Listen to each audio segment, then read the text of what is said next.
একটা বয়সের পর এসে আমরা খুব পরিণত হয়ে যাই, হয়তো প্রয়োজনের থেকেও খানিকটা বেশি পোক্ত হয়ে উঠি। কিশোরবেলার সেই আবেগের বাড়াবাড়ি স্তিমিত হয়ে আসে তখন।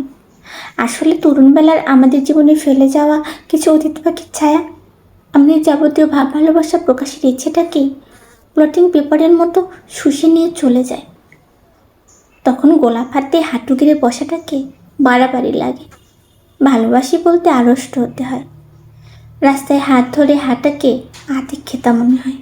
প্রেম শব্দটাকে কেমন শিশুসুলভ ব্যাপার স্যাপার লাগে। আবেলায় এসে আমরা বড্ড পড়িয়ে যাই, কখনো কখনো হয়তো অকালেই।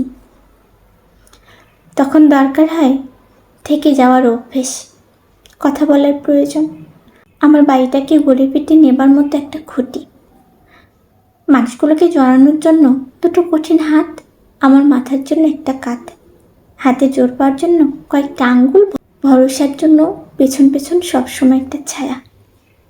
ভালোবাসা কোথাও হয়তো থাকে, নিশ্চয়ই থাকে, বলা হয়ে আর ওঠে না। তবু অভ্যেসে ভর করে আমরা থেকে যাই। ভালোবাসি বলেই তো থেকে যাই। কলমে পার্বতী মোদক, কণ্ঠে কমলমণি সেতু।